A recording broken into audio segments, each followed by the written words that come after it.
Сәлеметсіздер ме оқушылар? 5-ші сынып математика сабағымызға қош келдіңіздер. Бүгінгі біздің тақырыбымыз тақ және жұп сандар. Бүгінгі біздің сабағымыздың мақсаты натурал сандар тақырыбын қайталап еске түсіреміз, тақ және жұп сандармен танысамыз. Алдымен еске түсіріп алайық. Сан цифрдан құралады. Математикада біз айттық, барлығы 10 цифр бар. Және осы 10 цифр арқылы біз шексіз көптеген сандар құрастыра аламыз. Айталық, біз сөздер мен әріптерді шатыстырмаймыз ғой. N, A деген әріптер болса, біз олардан нан деген сөз құрастыра аламыз. Дәл сол сияқты біз сандар мен цифрларды да шатастырмауымыз керек. Мысалы, 6 деген және 2 деген цифр арқылы 62, 26 деген сандар құрастыра аламыз. Екінші мысал, 7, 5 және 1 деген цифрлар берілсін. Біз олардан 751,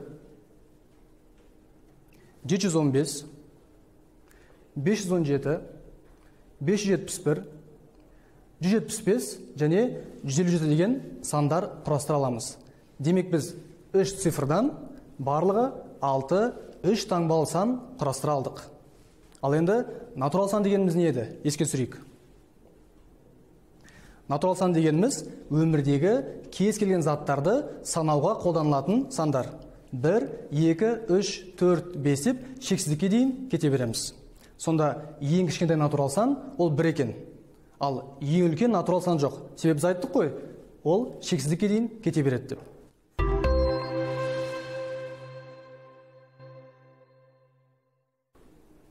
Ал енді сендермен жаттығу жасап көрейік.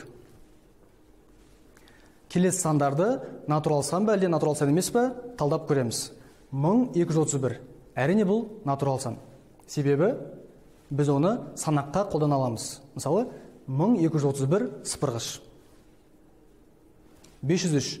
Бұл да натурал сан. Себебі біз де оны санаққа пайдаланып, мысалы, 503 кілт бар деп айта аламыз. Ары қарай кеттік. 0.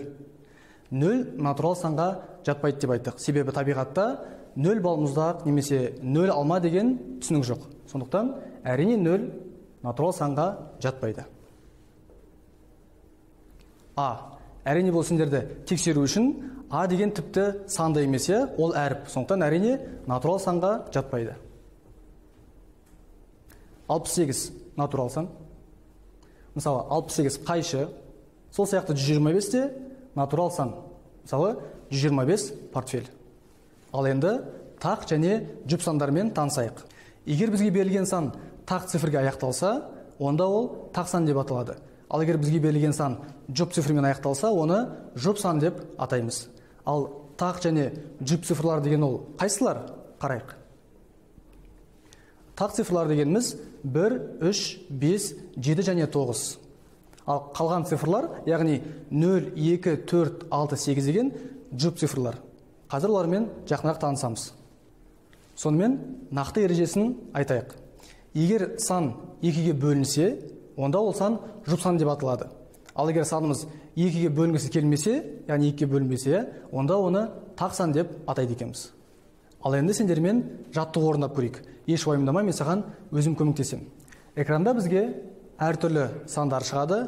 Олар тақ па, әлде жұп па? Бірге тауып көрейік. 23. Ереже бойынша соңғы цифрына қараймыз, 3 тақ цифр болса, демек 23 деген тақ сан. Т деп жазып қоямыз. 611. Соңында тақ цифр, демек 611 деген тақ сан.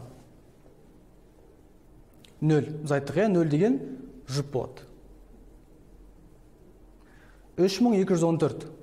Соңы жұп цифрмен аяқталып тұр, демек бұл бізде жұп сан болады. 15687 тақ сан. Және соңғы сан 1125 тақ сан. Келесі жаттығуымызға көшейік. Экранда бір сандар көріп тұрмыз, Бұл сандарды мен бекер алған жоқпын. Араларында егер тапқыр оқушылар болса, бірден айтады, Бұл біз қазағымыздың ұлы ақыны, ойшылы Абай атамыздың өмір сүрген жылдары. Осы қызық есепті бірге талдап көрейік. 1845 тақсан ба, жұпсан ба? Әрине ереже бойынша көріп тұрмыз. Бұл бізде тақсан болады. 1904 соңы жұп цифрмен аяқталса, бұл бізде жұп сан болады. Өте жақсы.